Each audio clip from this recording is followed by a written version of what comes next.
Hey there, friends. I told you when I got some footage from the Willowbrook Juneteenth shooting that I would share it with you guys, and I've got some security footage from the front of one of the stores over there.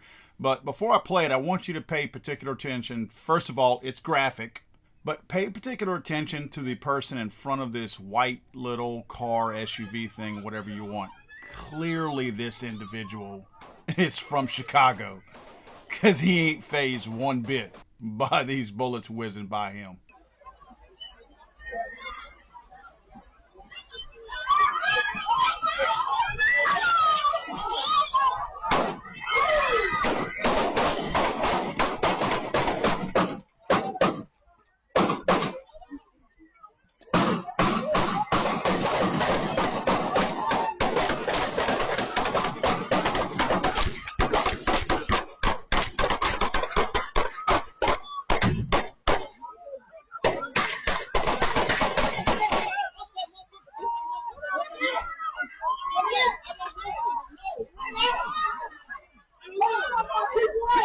Now, several things. This is 100% exactly like what happens 20 miles east of there in Chicago. This is a gang-related shooting. Whether they were official gangs or not doesn't matter. The fact that it's a disagreement amongst people who brought guns to a particular place. These people did not concoct a plan that morning when they got out of bed to go kill as many people as they could. They probably never expected to use their guns. They intended to take their guns to the, quote, celebration, but they never intended to use them.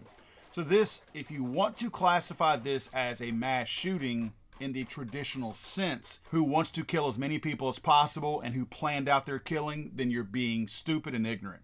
So that's why I always try to point out there's different ways that we got here when it comes to these types of shootings. So by putting them all in one bucket and saying, hey, this is how we're going to solve all of these together is stupid, lazy, and disingenuous. It's not possible. That's like taking your car in and saying it doesn't work. Do exactly what you did to the last person's car to fix mine. It's just a stupid way of looking at how do you solve this type of violence. Now, you'll remember that one man was killed. There were as many as 22 others who were shot. The man who was killed was Reginald Meadows, 31. He was of Willowbrook, and he died from a gunshot wound to the abdomen. I assume police just were not able to get to him in time. I had mentioned to somebody in the comment section on my last video on this that there were likely law enforcement around. Law enforcement at situations like this, if they're not hired to actually be there, like if they're not security, they will typically hover on the outside of the party or celebration or whatever. This was also the case. DuPage County Sheriff's deputies said that they were monitoring the Juneteenth gathering Saturday that began about 6:15, but they were called away briefly for a 911 call when deputies heard the gunshots and immediately returned. Now, a little bit of the things making news on this is the very fact that the man that was killed, his family has already hired attorneys and they're suing the property owners. They're essentially saying that you didn't pull a permit for this gathering, so you need to be held accountable. And in some ways, I agree with that. In some ways. I only agree with that because there are laws in place that this person did not follow the property owner.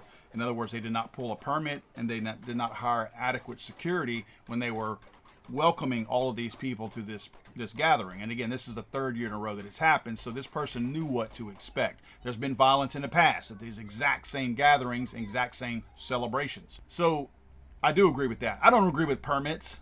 I think permits are ridiculous. I think you put it on the property owner to, yes, hire security. I think that was a necessary thing they should have done. The permit would not have prevented any of that.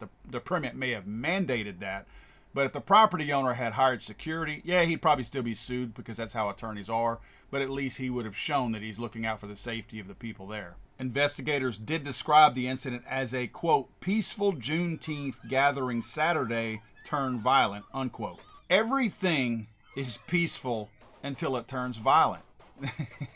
Nothing starts out violent. Everything is peaceful up to that point. County officials did not immediately share any information about who might be responsible for this shooting. You can bet that they aren't looking for who this is, just like they don't look for the gang killers and gang shooters over in Chicago. But of course, as I pointed out about the hypocrisy, about how somehow we're aghast by what happened here when 20 minutes away we could care less and the exact same thing happens. The little idiot that speaks for the White House said that they have been, quote, tracking the incident. She said the White House had reached out to state and local officials to offer any federal assistance. She said it's devastating. It's tragic. This type of gun violence needs to stop. And the president is going to continue to use his bully pulpit to speak to that. He's going to continue to do everything that he can. What is he doing about all the other gang violence? Like, all of it. Because this is the exact same thing. Is he offering the same assistance to the people in Chicago who deal with this every single day? I'm not talking about sending money to the local community to tell young people that guns are bad, stay away from them, don't ever buy them.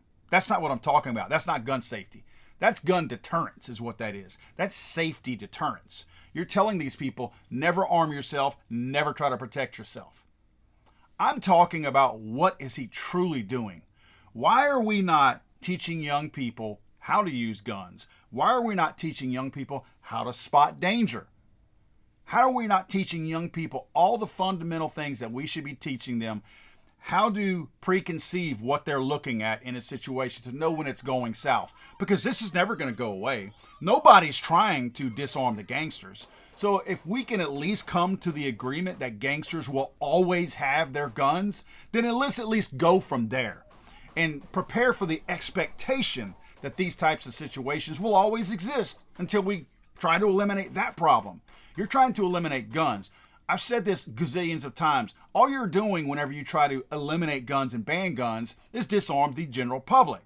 You're never attempting to disarm the criminal who gives two craps about your stupid little new, stronger, more stringent gun law. There were people all over the United States shot during these celebrations for Juneteenth.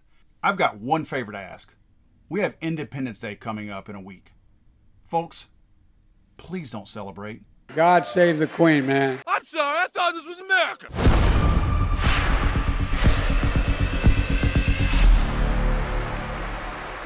It's over!